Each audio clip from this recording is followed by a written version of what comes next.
winemaker for more than 5 minutes, and chances are you're going to hear the word terroir mentioned tons of times. And essentially the word means the entire environment in which a grape grows. Now right here in this dusty, dry riverbed in the heart of Hawke's Bay, we have New Zealand's very first designated wine area, which is defined simply on its soil type.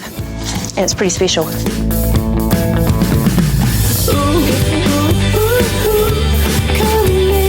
We're really going to be digging deep for this episode. Here we go, we're in. There was a time when it was all about to be mined for gravel, for roading and for building and things. With a trip down memory lane and the colourful history of the Gimblett Gravels. It's just a big, bare desert with about 2 or 3 sheep. And we catch up with the latest winemaking developments in this very special wine region. Rather than change the length of time in the barrel, we'll change the size of the barrel. Our top tip for the day is how to look after your big, bold reds properly. We want to warm the wine up. No. And we meet the characters and pioneers who are making this region gravelly gold. It's going to be thirsty work, people, but someone's got to do it. Cheers. Cheers. The Gimblett Gravels wine growing district, covering 800 hectares, is strictly determined by deep gravelly soils laid down by the old Naruroro River, exposed after a huge flood in the 1860s. There are 28 wineries who grow grapes on this small corner of Hawke's Bay, but there are many more who dearly love to get their hands on some of these stony soils as well. Here we go, we're in. You right? Well done. Nice landing. Nice landing. This is it. The Gimblett Gravels. It's quite amazing. I thought that there'd be very set layers of little stones, big But it's stones. pretty consistent all the way through the profile. Yeah, it is. I mean, it gets down right at the bottom here, you're getting to more of a pea metal down there. And there's only a little bit of silt at the top. Depends where you are within the Gimblett Gravels. It is braided because as this is the old river course for the Naruroro. So at various times you've got silt laid down or you've got gravel banks. So it depends exactly where you are. So there is some variation within the gravels. And the river is right underneath It's flowing right underneath us right now. So how far down would we have to dig before we hit the Naruroro River? You would hit clear running water at about 8 metres this time of year. As the vines get older, they do get really deep roots, and then they're less, I guess, reactive to weather events. And then you need to irrigate a bit less, and you get more concentrated wine. Okay, it's exactly that behaviour and what's in the soil that influences the taste profile for wines that come from the Gimblett Gravels. Absolutely. So the Gimblett Gravels wines are quite structured. We produce really good quality tannins in this area. When you're drinking, like say a big Cabernet Sauvignon or a Syrah or a Merlot, and you get that sort of furry feeling, that drying, that's a tannin. Stripping feeling in your mouth. That's tannin. That's a tannin. Okay. We call it the chassis or the framework in the wine, but also it gives them longevity because tannin's a preservative. So obviously there's tannin in timber as well. So oak brings some tannin into the mix as well. It's a different type of tannin. But chocolate has tannin. Chocolate has tannin. Yeah, and you see in those ripe characters of Merlot and Cabernet, we get those chocolatey characters in the wine as well. Right. So you're getting this nice combination. So our wines can be as high, the quality can be as high as those of Bordeaux or the Rhone Valley, but they're different. Because they come from here. That's right. In this soil. So that uniqueness is what makes our wines marketable. The history of this area is interesting as well because there was a time when it was all about to be mined for gravel, for roading and for building and things. It was through the efforts of a couple of our pioneers in this area, Alan Limmer and John Buck particularly, who took the metal extraction company to court and succeeded in preventing that happening because they identified that this would be a world-class wine growing region in time. So yeah, thanks to those guys, we're standing in the middle of a wine region. Yeah.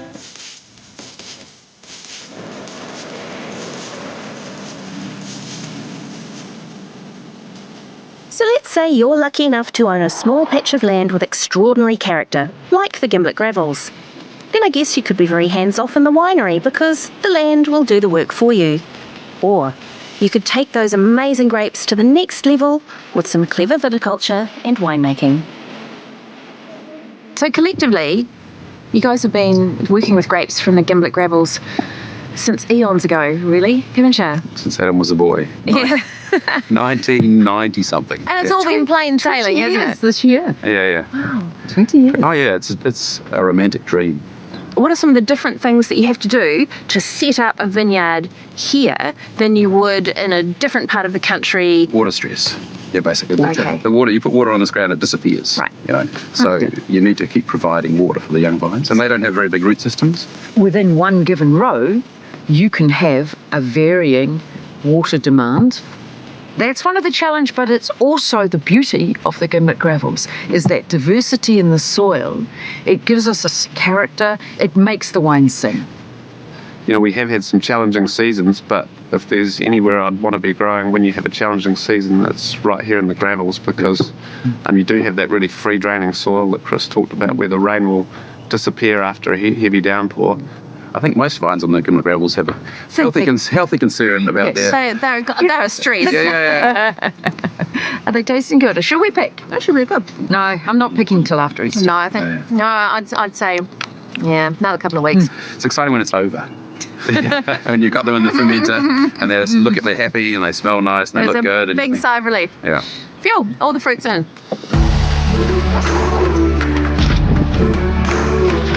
So what is it that makes the Gimblett Gravels so different? The wine always has incredible colour, but the wines are not big and heavy. And I think that combination of richness and lightness and purity is something that is really hard to find. And it really is only found in the great wines of the world. The Gimblett Gravels may not be the only place, but it's a very special place to make wines like this. It's the first vineyard that Mills Reef purchased back in 1991, and my father selected it and had the fortitude to see the potential. There's a thing about the Gimblett Gravels which I think has been particularly impressive, and that is the improvement in wine quality coming off the gravels over the last 20 years. This is another indicator that we have a great red wine growing region where you have such expression, if you like, of the terroir in the wines. The fruit concentration is pretty incredible. The colours are darker, it's richer, and it has those beautiful aromatics that you can only get off the gravels. And they're just fun to make. They ferment a lot slower than, say, Pinot Noir, but they're exciting to make. Exciting wines. Coming up, the blokes who beat the gravel mines, and we see some creative juice wrangling.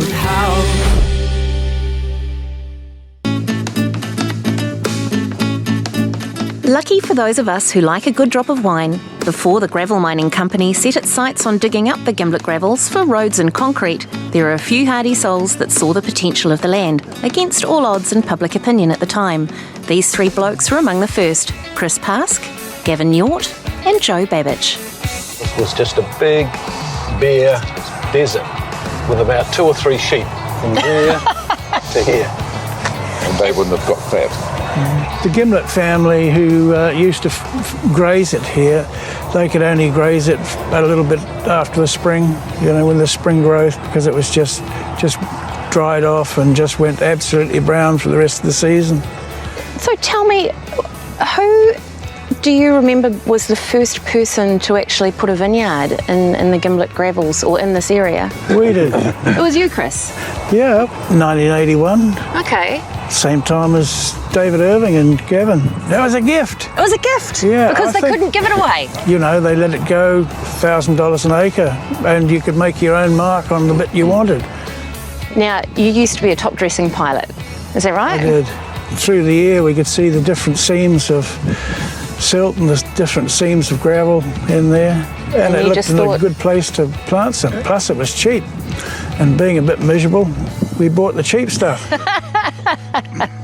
Bob Napstein, who was actually the chief executive of McWilliams Wines, came to me later and he says, I was at Rotary the other night, and he said that people were laughing that you guys had bought 60 acres on Gimblett Road in the gravel area. So people thought it was a joke? I'm telling you, this was Bob Naps who said the people at Rotary were laughing. I bet they're kicking themselves now. We're kicking ourselves if we didn't draw the line bigger. The first 3 vintages, we scored 3 gold medals and 2 trophies. Wow. And suddenly the industry's looking around now, suddenly think, that's come from Gimblett Road. Yeah, we're very proud of what everyone's achieved here. It's fantastic.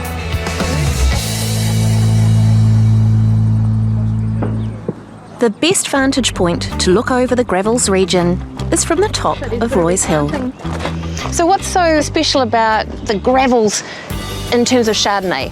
What attracted me to it was originally I was quite taken with the wines in Burgundy and the French techniques of barrel fermentation, batonnage and all that sort of thing. And so when we got the fruit from Irongate, I thought, well, if ever a wine that we had, thought that could fit that type of winemaking. So we did 100% barrel fermentation. Yum. What do you reckon, Chris? It's beautiful. It is beautiful. The Gimblett Gravels reds, always have this nice, deep, intense colour. They do. It's really, it's quite saturated and glossy. Really, I think in this terroir here, the wines are made in the vineyard. I mean, the vineyard produces the wine, and then it's up to the winemaker to look after it. A dedicated bunch of people who stick to the rules and do an internationally acceptable product. Well, here's to internationally acceptable product. Give it, Dig. Cheers. Cheers. Cheers. Fabulous. Cheers, guys. Yeah. One winemaker who's got Gimblett Gravels reds running through his veins is Warren Gibson, and he's got a little technique that takes the idea of terroir to the next level. No, it's looking really good. Man, that's tasty. That view, wow. We're sort of up on Roy's Hill here, which we sort of half-jokingly call Gimblett Heights. Gimblett Heights, Gimblett Vistas. So this is also Syrah, obviously not Gravels, but we're overlooking the Gravels here, and that's pretty much due north as we look. And all hand-picked, I'm assuming? This has to be. In fact, we would be harvesting most of our top end by hand on the Gravels as well. Okay. We have been using a lot of whole bunch fermentation from an experimental phase right through to really integrating it into our top wines. And so, yes, we will be most likely doing some traditional foot stomp of whole bunches in this vineyard and from our Gimblett Gravels vineyards. What's good for the wine if the ferments have been done with whole bunches as opposed to just all the individual berries? You ask a lot of good questions. I'm all about asking questions, Warren. I think you end up with a lot more spice, a little bit more structure, so some tannin, so a bit more strength. Right. But we're actually enjoying maybe 30% of some of our wines having 100% whole bunch fermentation. Intriguing bottles of bubbling stuff, Warren. What's going on? We're trying to get some more complexity into our Chardonnay fermentation. So 3 or 4 days before we pick our Chardonnay in the vineyard, we go out in a fairly sterile environment and pick quite a few bunches, maybe enough to make 5 or so litres of juice. And when we actually do harvest the grapes, they'll go to barrel, and we can actually, these will be fermenting by then with the indigenous yeast, and then we're away. New Zealand's known for its very fresh, pure thing, which is great, but with the style like Chardonnay, I like to almost have a slightly crooked leg or a facial twitch that gives the wine a bit of personality. So essentially this is our Chardonnay room, and these are all 500 litre puncheons. I have never seen this many 500 litre puncheons in a single room before. This is really unusual. We like to age and ferment the Chardonnay in barrel for 12 months, and a smaller oak barrel ends up just being too oaky. So rather than change the length of time in the barrel, we'll change the size of the barrel. Going to become more common in the Gimblett Gravels, you reckon? It's, I guess every winery, every winemaker will have their own feeling about that. I'm probably the one that's using almost 100%, so I can't really say. Oh, you couldn't really say. He is really saying.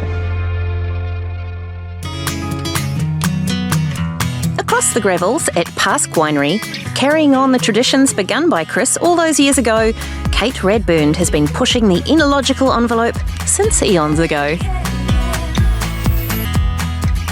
Fantastic. Gosh, there's a great lineup you've brought along, Kate. So we had 2002, 2009 Merlot. And then we're going to finish off with a 13. Oh, brilliant. Because I thought it could be interesting just to look at a lineup of just a bit over a decade's worth of Merlot. Yeah.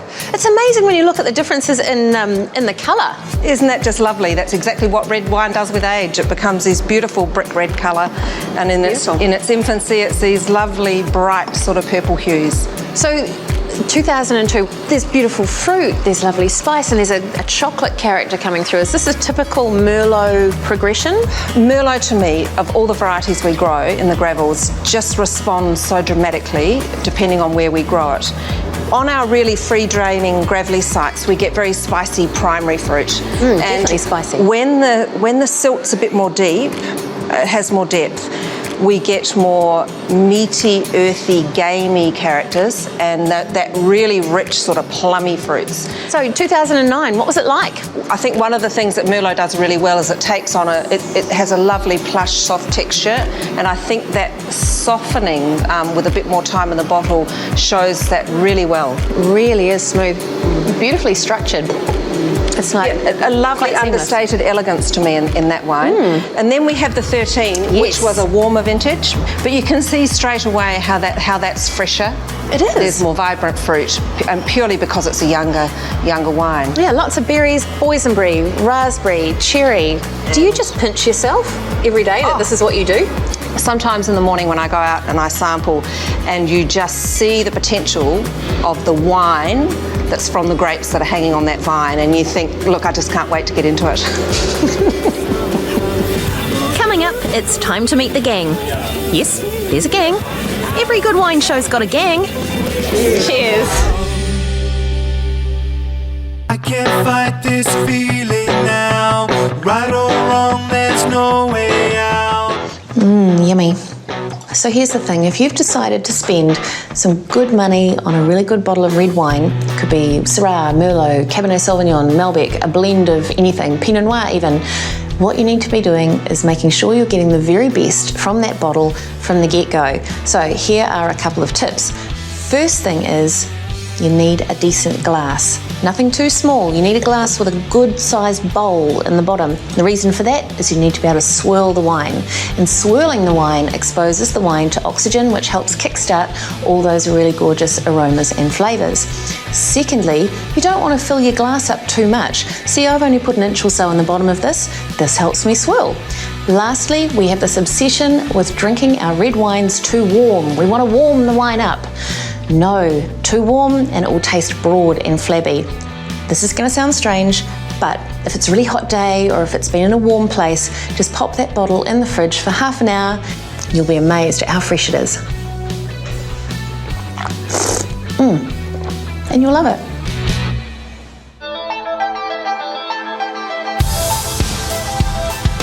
Just a few decades ago, Hawke's Bay locals thought the idea of planting grapes here was nuts. Nothing will grow there, they said.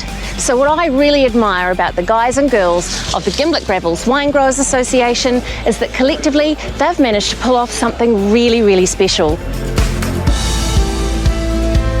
See what I mean about a lot of rock stars? It's like the Glastonbury of New Zealand wine right here. Raspberries and spice and cocoa. And I thought, wow, that smells like a really good food wine. It is actually. The whole terroir style is actually very elegant, and restaurateurs love it actually. They say it complements the food rather than dominates. So who are the key people that look after the Villa Maria Gimblett Gravels properties? Well, the chief horticulturist is Odi Paari. The winemakers is Gordon Russell from Esk Valley. And Gordon's been called Mr. Merlot or Mr. Merlot Malbec, and well known for his red wines. And then Hugh Crichton's probably becoming Mr. Chardonnay with his... for Vidal? Yeah, with amazing Vidal's legacy Chardonnays becoming quite famous. It's an amazing wine. Yeah, amazing wine, yeah. Richard Painter, he's the winemaker here. And then overseeing all of them is Nick Piccone. Nick Piccone started with us when he was 18 years old.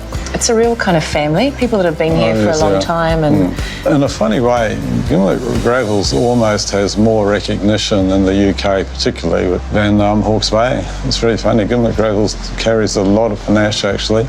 But I guess that's testament to the people that belong to the association, the people that are making the wines from this area.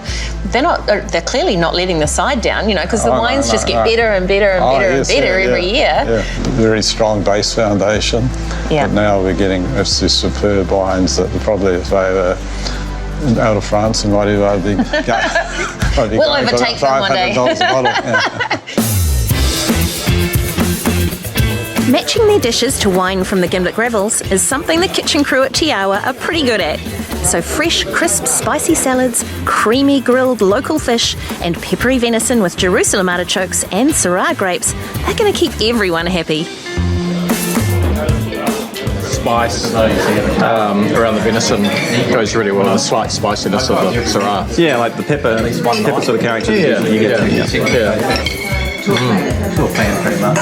I remember coming in and seeing you 25 years ago and harvesting grapes from around Hawke's Bay and talking about the Gravels then and what it's become. It's pretty extraordinary. It's been an exciting ride. Nick has poured this fantastic Grenache. How long have you been growing it? Well, the vines are about 12 years of age now, and we've released 5 vintages of Grenache. I haven't tasted this before. It's at Antoine, 2013. I think that's absolutely delicious. There's some lovely fragrant notes. It's clearly Cabernet, but it's gone beautifully. And fresh as well.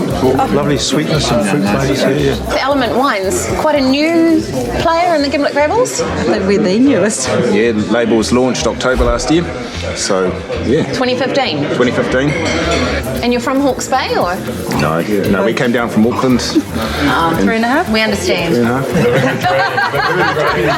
I always thought that was Talisman was a blend of wine. Yeah. So it's always been a blend, but we wanted to release a Syrah as well at that price point. So we just called it Talisman Syrah. And it's my venison wine too, literally. A bit of pepper, sweet fruit. All right, everyone, we've had a wonderful meal. We've had some gorgeous wines, some great conversation. I want to say thank you so much for telling me all of your stories today, and a very happy and healthy harvest for 2016. Cheers, everyone. Cheers.